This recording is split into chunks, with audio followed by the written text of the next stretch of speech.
the entertainment capital of the world, it's the Joe Cortez Show. Hello, welcome to the Joe Cortez Show here in Las Vegas, Nevada, the entertainment and the sports capital of the world. Again, my co-host, beautiful Shelley Stevens, and we have a special guest with us, none other than Rookie Foxx. Rookie Foxx.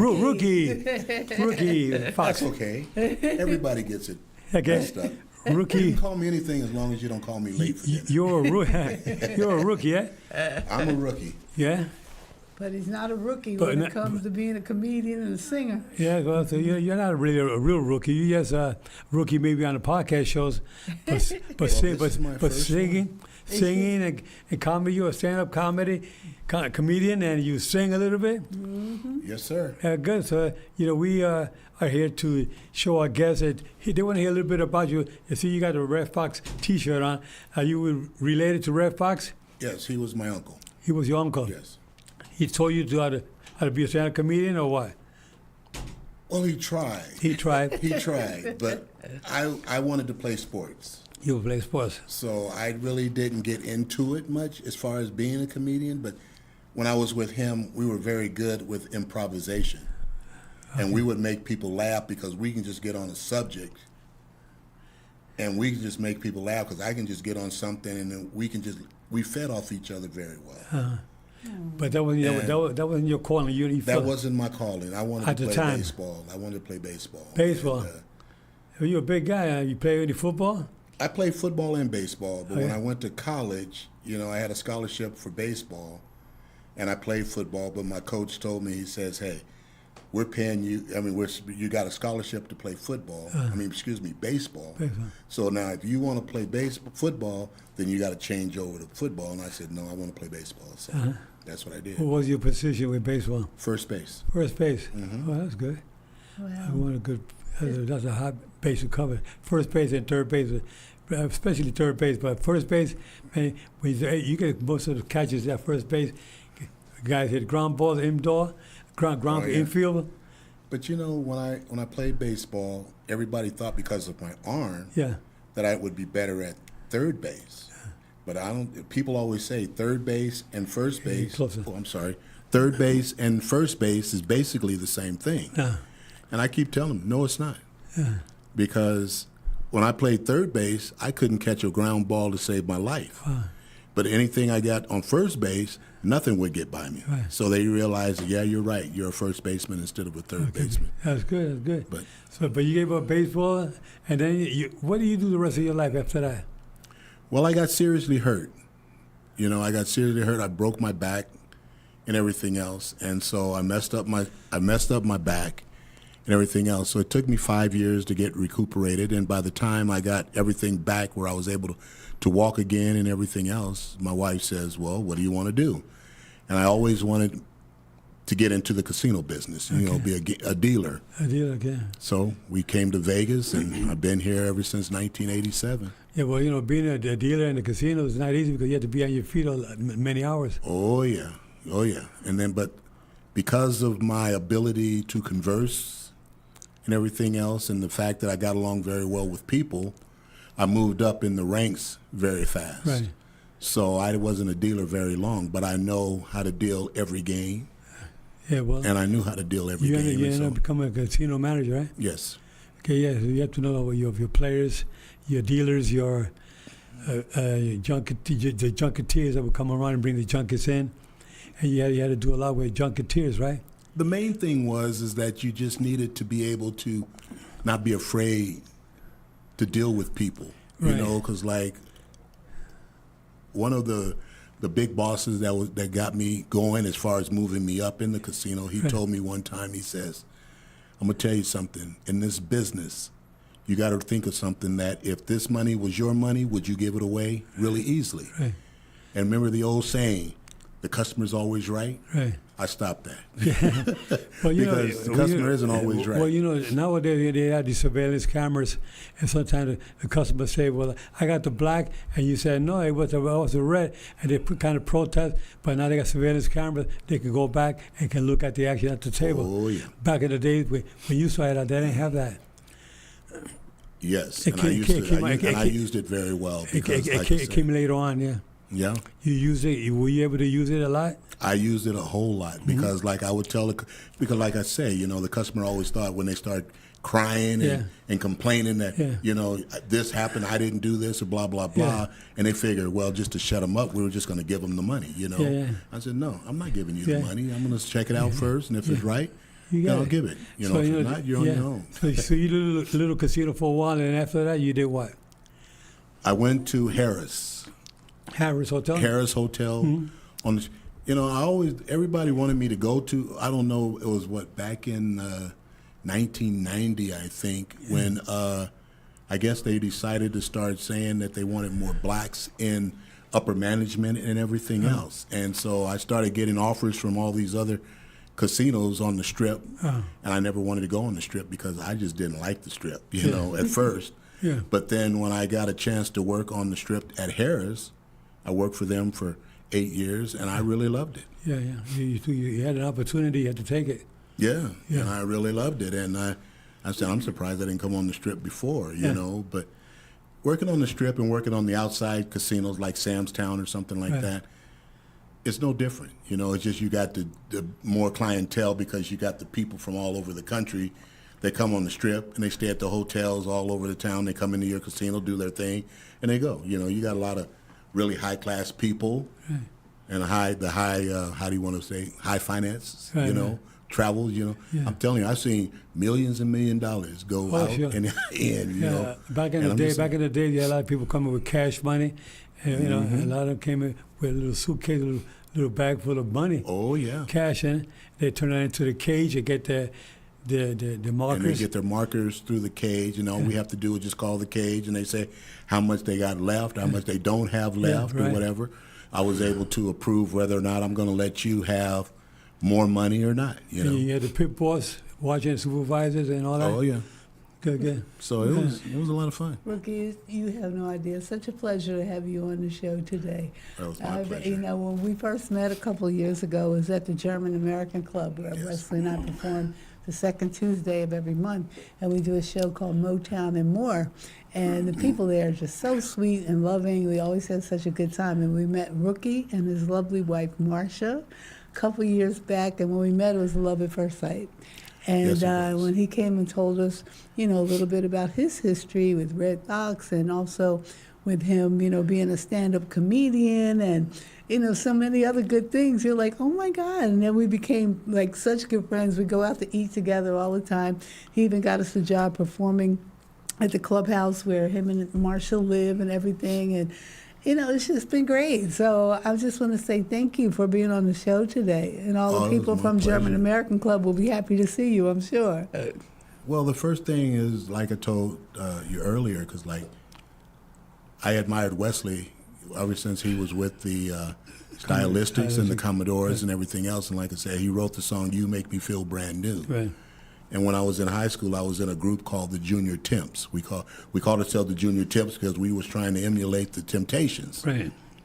And I told him, I says, hey, we did your song in a talent show and took first place. And I've been ooh-ah over Wesley and Shelley ever since. Yes, and they did a song called Under the Boardwalk. Right. And I told him, I said, the next time I want to come in here, I want to join you guys and sing that song if you don't mind. And he said, I was there one night when you sang it. Yeah. Yeah. And he said, fine.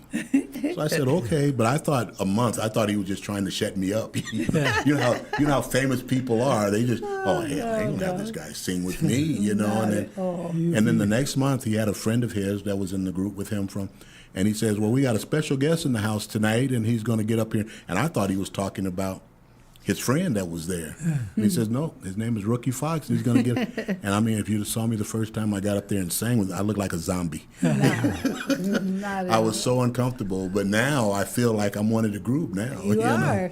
I have so much fun. Nice instead of twice as nice now. Yeah, I told him the other night, I said, we got to change the name of this group to twice as nice to 3 times as nice. Yeah, we know. That's it. So what do you have coming up next? Or where you performing at? What's today, Friday? Tomorrow night I'm going to be doing a show. She will have to tell me the name of the place. I keep forgetting the name of the place, but a friend of ours, her name is Denise I don't know how to pronounce her last name. Is it at Miller's by any chance? Who? Miller's? No? No, I don't No, think it's going to be at the We'll find Marsha. out Marsha from will Marsha. tell. Yeah. But I'm going to be doing that tomorrow night. Okay. She sings all over, and she's trying to get me to do things with her. Who's that, Denise? Denise, she's a performer here in town. Yeah. And every time she goes somewhere, she calls me up and says, "Rookie, I want you to come and do your comedy for me while they go on break, and then I get up there and do my comedy and everything Can you else." give me a little sample of one? Oh, we have a clip. We had a clip. We'll go for one of your Yes. clips. Oh, okay. Of one of you, one of your comedy acts. Okay. See, as soon as Rick gets it on, we'll be able to watch it. But Yeah. meanwhile, we keep on talking about your next. What Here are we you doing? go. Here we go. And he says, "Really?" I said, "Yeah." So I go up there, I whisper in the horse's ear, and he started busting up. Everybody said, "Whoa." I take my money, we're leaving. Uncle Red said, "What did you say to that horse?" I said, "Hey, that's my business." So about a month later, we go back to the same carnival, and the same guy was there with his horse. Everybody was doing the same thing. Nobody could make this horse laugh. I got up there, I said, "Uh-oh, it's time to do it again." So he says, "Okay, what you gonna do?" I'll go up there, I'm gonna make. He said, "This time, not worried about making the horse laugh. You gotta make him cry." And I says, "Whoa, what am I gonna do to make this horse laugh?" Cry. Excuse me, cry. Thank you, dear. No problem. And I go, "Okay." So what do? I go up there. I said, I gotta take him around the curtain. So I can, he said, "You can't do that. You people has got to," I said, "Hey, you can see, you don't have to see it, but you can hear it." I said, "Oh," he says, "Okay." So I take the horse behind the curtain.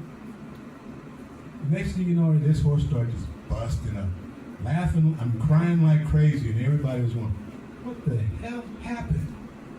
So I said, "Okay." So I come out there, got my money. So the guy comes up, he says, "Wait a minute. You made my horse laugh last time. This time, you made my horse cry." He said, "What did you say to him and what did you do?" I said, "The last time I was here, I told him. I said, my manhood is bigger than your manhood." And he goes, and the horse started laughing. He says, "Okay, this time you made him cry. What did you do?" He said, "Well, I took him behind the curtain, pulled my pants down and showed it to him." And he started, hey, it made him cry. I didn't know, I was saying to myself, did I make him cry because he thought it was bigger than his? Or did he just think that he just was crying because he was crying? He felt sorry for me. And I'm telling you, right now, anything is possible out there. Anything is possible. Cooking, I'm gonna tell you right now, I thought I was a great cook until I started realizing that the only thing I can cook had to be put in a microwave. I warmed up everything in the microwave. I warmed up everything. I told my mother, I called my mom, I was living in a facility just like this one. My mom was living in there too. And she says to me, I called her up, I said, "Mom, how do you make scrambled eggs?" Because I've never cooked them before in my life. She laughed for maybe who knows how long before she decided to tell me how to cook. But then I finally did it, I made the best French toast in town. So if anybody's ever around the neighborhood and you want French toast, knock on my door. I doubt I'm gonna make it, but at least you knocked on my door to see if I would. There you go. Yeah. All I gotta say is that cooking is an art. It's an art. And I'm gonna tell you right now, I used to sit there and watch people cook. My brother-in-law over here makes the best ribs you could ever want to make. And I'm telling you, he used to tell me, "Are you coming over?" I said, me to miss a meal is like Dolly Parton. Okay. Okay, that's pretty funny, pretty good. You know, okay, that was great. Being that you're a stand-up comedian, are and Jimmy Foxx, and you got people saying that Jimmy Foxx related to Red Fox, and a lot of people say they're not related, right? Jimmy Foxx, the actor. Oh, Jamie Foxx. Jamie Foxx. Jamie Foxx. Yeah. No, Jamie Foxx just added his name because he admired Red Fox, so he changed his name to Jamie Foxx. But they were friends on. They were friends. Though. Interesting. I got to meet him at the story. fight several times. He's come to the fights. Yes. Jamie Foxx come a lot. Yeah, to he's a very nice young man. Yeah. Yeah. Now, when your uncle was playing Sanford and Son, yes. he was 49 years of age, but then he had to play the role of an older guy. Okay. They used to make his hair a little grayer because he had played the part of a gentleman 65 years of age. Right. Okay? A lot of people didn't know that. They thought that he was really that old, but he wasn't. No. He was more like 49. Yeah, he was very young when he started that show. Yeah. And so talented. Oh, my God. You know, I admired him. Oh, I'm sorry. I admired him a lot, you know, and everything else. And I used to always wanted to be like him Yeah. and everything else. But like I said, like I told Shelley, I want people to know me for me. Right. You know, my name is Rookie J. Yes. Foxx, not Yeah. Red. Yes. You know, Red Fox. And I said, I Yes. want people to know me for me. So when I get up on stage and people hear me, a lot of people say, well, you need to be more like your uncle and do like what he did. no, and I no. says, no, I can't do that. You can't do because that No, because exactly. that's what made him he had famous. older hair. You didn't have all that. And I just said, I want to be me. I said, when I get off the stage Absolutely. and people say you were funny, I want them to say they liked me because Of you. of me. That's And right. not because I was trying to be like him, course. because nobody can be That's Red so Fox, true. you know? Matter of fact, I think we have some pictures we can show, too. Yeah. Yeah, you Red know, Fox. let's see. Oh, there's Red, right? Was that from the movie Harlem Nights? I think, That was from the right? movies Harlem Nights, yes. Yeah. Oh, my God. That was a great movie. I could watch that over and over And and they over. they watched me play baseball and everything else. And I mean, it's just he always wanted to always admired what I did, you know. Yeah. And he said, you know, you do what you do. That's, But I always said I wanted to do what you know, you know, but I said when he passed away, like I told you earlier, I just didn't ever want He anybody passed to away how forget long him. ago? Whatever, 10 years ago? He passed away in 1991. That's right, 1991. He was born in 1921. Yes. when that movie So he was came 60. out, He was 65, 68 when he passed away. Wow. Yeah, young. that And Eddie scene- Murphy, you know, like I say, a lot of people. I'm not much of an Eddie Murphy fan, Yeah. but I got to say this: I admire the man Yeah. because of the fact that what he did for my uncle Yeah. after, you know, he lost all of passed. his money when Yeah, the guy Yeah. took all of his money and everything else. Yeah. And I'm saying, and what Eddie Murphy did, it got him in this movie, Harlem Nights, and it got him with Della Reese to do That the scene Royal between him Fellas. and Della Reese, one Yeah. of my favorite scenes of all times of Oh. any movie. Me She and could- Wesley act that yes. out. She could Every shoot it. time I'm cooking or something and he doesn't like this or that, I think of them. Yes. Yeah. And I tell you, she was a great lady also. Well, I yeah. admired Eddie her. Murphy Oh, God, happens yeah. to be a nice guy. I did a movie with him called I Spy. Okay. And we filmed up in Vancouver. Him and I spent 6 days together doing that movie shoot. And Eddie Murphy, been with him a couple of times ever since that movie. And I was so surprised to see it when he came forward to pay for all the expenses for the funeral Yes. for Red Fox, being that your uncle ended up broke at the end after he made Wow. almost $4 million, and he ended up with nothing at the end. Well, the guy took, you know, his accountant took all of his money. Yeah, yeah. You know, and I mean, it's Yeah. just, and that's what happened. Yeah. And Mr. Bennett, which was the owner of the Hacienda, Sahara Casino and everything else, he really admired and loved my uncle, and he kept him going as far as doing shows, and that's why he had his residency at the Hacienda. Right. And I used to go there and everything else. Got up there. He said, "All right, you got to do comedy with me one of these times, you know." So he got me up there, me and a buddy, and we practiced for 3 months Wow. for this show. And then Yeah. we got up there, and my buddy froze on me. So I don't know if you ever worked with anybody. Shelley can tell you when you work with some and they freeze on you, you freeze because now all your stuff you're doing for ready for to be for that. Yeah. wasn't there. Exactly. So I told him I can't. He told me, he says, you get every laugh you get, I'm gonna give you $100.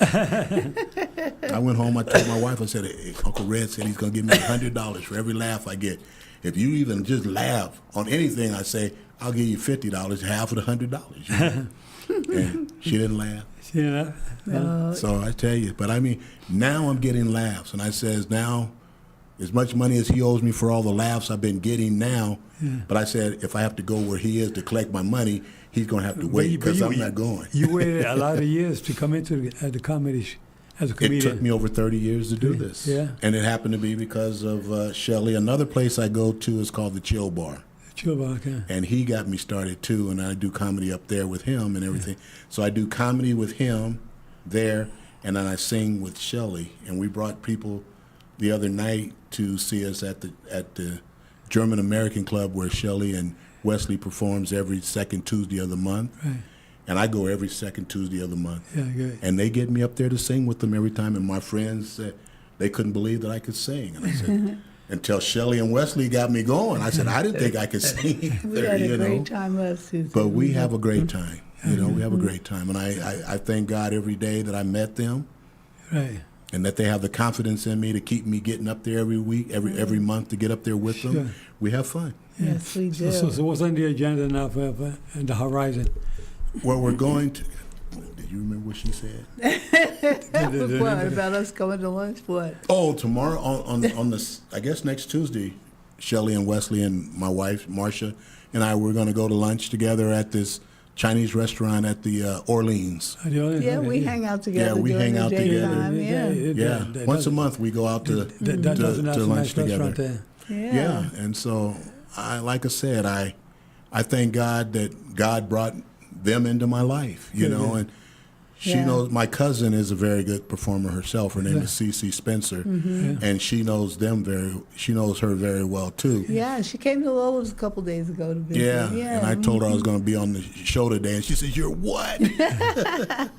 We have She so said, much. I haven't even been on their show yet. And I go, well, I'm sorry. Anytime, I tell her, says, give me a call. one of these days you have to realize, cuz is that, you know, in certain sense, I'm more important than you are. And she starts laughing, but you know, I love these guys. You know, I mean, I really, and like I said, I really appreciate the fact that you wanted me to come. I know we tried this several times before, but something kept coming up that we couldn't do it. But hey, we're here today, and I'm having a great time. I really enjoy this. We have some more pictures. I think we got a picture of your beautiful wife, Marcia, up in there somewhere. Let's see what other pictures we have. That was one of your adoring fans, I think, though, right? When we went to the show, we went back at the place where we performed at. Yeah. She lives there. Okay, yeah. She came And running up to you and gave you a she big loves hug. me to death, and she loved always, it. when are you going to come back? When are you going to come back? And everything Yes. else. So I told her, how would you like to take a picture with me? So she said, so Let's we took see a what picture else together. we have, too. I know we have a picture of Marcia somewhere. There she is. That's my girl. Oh, yeah. Oh, my gosh. She's a sweetheart. She's the best thing that's ever Yes, happened she to me is. right there. Oh, my Because God. like I said, I don't know if you know it, but when I met her, I was completely blind. Oh, yeah? And my mother says, there's this girl over here that's looking at you and everything else. And I pushed her. My mother stood me up, pushed me at her, and we went. And she thought when I grabbed her to go out on the dance floor, she thought I was a perfect gentleman. She had no clue, and I told her, I says, oh, no, I like this girl. You know, she's got a good sense of humor and everything else. And I said, hey, I got to tell her. She thought I was going to tell her I was married. But I says, no, I said, I'm blind. And she's been with me ever since. Hey, you okay? You got your vision back? I'm getting it back. Yeah. You know, they don't understand what happened that I lost it. And as like I say, one day I woke up one morning and I started yelling and screaming. And my roommates and everything, we have roommates where we live, and they come running into the room thinking that she was beating the heck out of me. And I said, I can see, and you know, and because I never saw her before that day. And she just goes, wait a minute, are you are you happy that you can see? Are you yelling and screaming because you saw me for the first time? But it was, you know, she's been great. She takes very good care of me. And So what advice can you give to our seniors out there watching this show in reference to your eye care? Well, her and my mother, they used to just do things to me like you would not believe. Because ever since I lost my eyesight, I tried to do things. Shelley can tell, because like it took them a long time to understand that I was blind. You know, because I try not to show it. And you don't. That's what's amazing. I want to be able to do it. I may have to, pat tables or walk and fill around and everything, but I try to do everything on my own. But you're pretty good now, though. Oh, yeah. Oh, he walks up to that stage you would never know. You'd never know until I go to some place that I don't know and I've never been there before.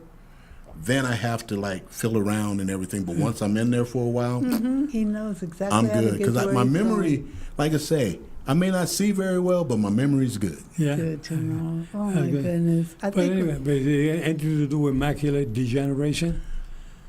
I was in Seattle playing golf with some buddies of mine in 2017, and I hit my drive down the fairway, and I got down to the fairway to get out of the cart, and I fell out of the cart. And everybody was rushing over, wondering if they thought I was drunk, and everybody said, "Wait a minute, Fox don't drink," And so I said, "I can't see," and they said, "What do you mean you can't see?" And I said, "I can't see." Wow. As fast as it was there, it was gone. Unbelievable. Wow. But like I said, it took me up until 2 years ago to be able to see again. I mean, like I say, I can see you, but I don't see you as well as I would like. Can you see how good looking I am? Oh, hey. I can tell people sometimes. The good thing about being the way I am, I can lie very good, because I can say, "Yeah, you're looking very good," or "No, I can't see you." I think we have one more video. We might have time to get in. Let's Okay. see. Oh, my God. Rookie, you are so funny. We're so happy to The little lady says she's old. And she says and the little lady says, "Boy, that's a nice perfume." And she says, "Yeah, that's Elizabeth Taylor's perfume, and it's $150 an ounce." I'm going, what? So we keep going down, we get to the next floor, another lady gets in, and she says, "Wow, that's some nice perfume you got going on there." And she says, "That's Estee Lauder. It's $250 an ounce." And I'm going, whoa. So we get down to the bottom floor, we get out of the elevator, this little lady I'm with gets out, she turns around, and she rips a good one. Oh no! And she turns back into the elevator and she tells him, "That's broccoli, 49 cents a pound." I'm telling you, it doesn't matter what kind of smell you got, as long as it's got a good price to it. So now we get down, so we're going downstairs and we're going to go into the place. I don't know if you all went to the Excalibur where they have the Tournament of Kings. You like that show? I'm going to tell you something. There's one thing I found out. Black people don't go to that show. I get in there, and you notice they knew that I was in the wrong place. So we get in there, and they put us in the aisle over here in the session where it comes out. Now right here is where the horses and everything comes out. And I'm going, what the heck? And now the horses is even surprised, because they're looking up in the stands going, what the hell is this? What is he doing here? And I felt like I was Dr. Doolittle, because I was understanding what the hell they was talking about. And I'm looking around, what they doing? Everybody's, they looking at you. There's, I don't know how many people in the place, but I'm the only black person there. But I had a... Well, that's very funny. But you got a lot of talent, my man. Well, thank you. Thank you. I really appreciate that. Yeah, you've been around a little bit. Yeah, how long have you been in Las Vegas now?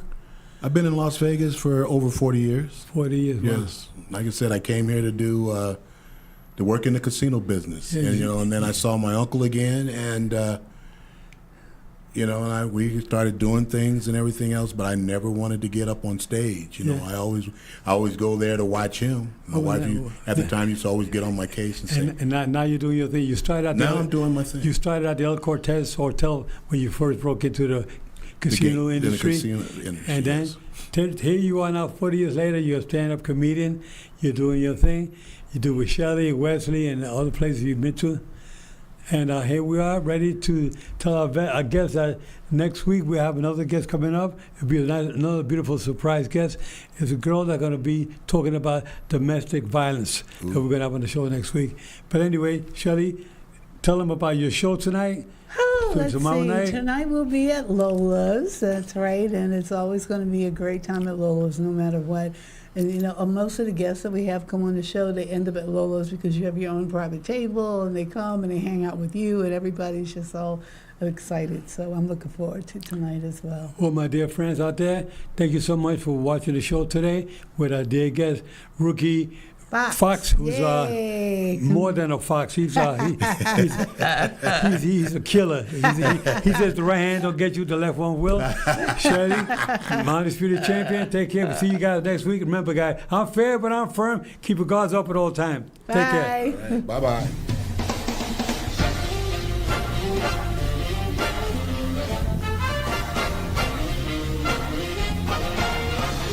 Live from Las Vegas, the entertainment capital of the world, it's the Joe Cortez Show.